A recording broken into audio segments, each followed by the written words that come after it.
A few years ago, I helped supervise a winter program that brought together Muslim students with diverse academic backgrounds from all over the country. These were students who were accepted into prestigious programs and often full rides to study law, engineering, health, education, you name it. Yet, despite the fact that these students were invited to attend this program, thanks to their academic rigor and commitment, there was one glaring problem.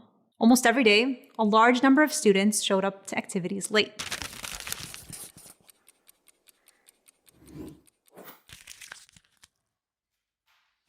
There was traffic, a long line to the bathroom, not feeling well, every dog ate my homework excuse in the books. And by the third day, I turned to these same students who continuously showed up late and asked the obvious. When you were interviewing for dental school, did you show up late? When you scheduled a meeting with your professor to request a letter of recommendation, were you late? The answer was obvious. The problem with showing up to events and commitments late is that it reveals a much deeper concern, our lack of consideration for time. And this shows up in so many ways in our lives. We wake up late even though we've had a good night's rest and promised ourselves to rise early. We spend our evenings watching TV or scrolling through social media. And we simply don't plan our day around the most valuable thing we've been given, time. Ibn al-Qayyim rahimahullah puts things into perspective when he says, wasting time is worse than death. When you die, you're simply being cut off from this world and the people in it. But when you waste time, you cut yourself off from God and the hereafter. We all know how valuable money is to us. We count every dollar in our wallet and are constantly keeping both eyes on our bank accounts. If we knew the true value of time, we'd be counting the minutes in our day to make sure we never lose a second. And remember, the Prophet ﷺ said, along with your health, your free time is one of the biggest blessings you'll have. And it'll really hit you when it's gone, because you'll only ever get busier as your life wears on. Which is why the Prophet also said, take benefit of 5 before 5.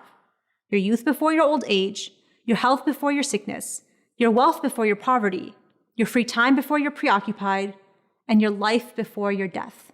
3 of these 5 alone revolve around time. It's constantly ticking. It can be a terrifying thought when it settles in, and let it be. Allah subhanahu wa ta'ala motivates us with hope and fear. We need to be genuinely worried about how we spend our time because it won't go unaccounted for. But at the same time, let it be a means of motivation. Because spending time wisely doesn't mean you're in constant ritual worship. It means that you're constantly renewing your intentions for every habit, meal, and activity to be for the purpose of attaining that bigger goal of pleasing Allah. And in this simple manner, everything and anything you can do can be a means for reward. The most successful people in our lifetime, as defined by worldly standards, don't waste time. That's why you have famous figures like the late Steve Jobs, who wore the same turtleneck to work every day. He didn't want to spend the brain power nor the time thinking about what to wear each day. He understood the value of time in light of his own goals. Imagine a world in which Muslims, empowered to pursue a definition of success defined by pleasing God, all took advantage of our time. We'd be at the forefront of education, technology, leadership, science, philosophy, and yet all it takes is one person to exemplify this trait for the world to be forever changed. And that person can be you.